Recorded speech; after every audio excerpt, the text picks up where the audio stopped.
বাট্টু শোন, আজকে আমার অফিসের চোরগুলোকে ধরতে হবে। আরে তাহলে এখানে টাকা ফেলতেছস কেন?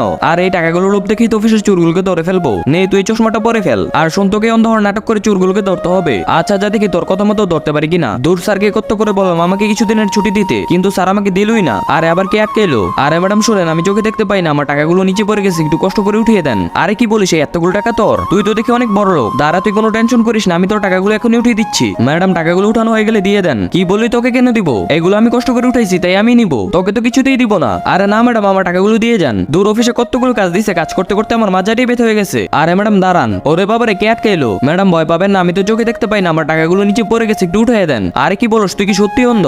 আরে এত কি সত্যি অন্ধ?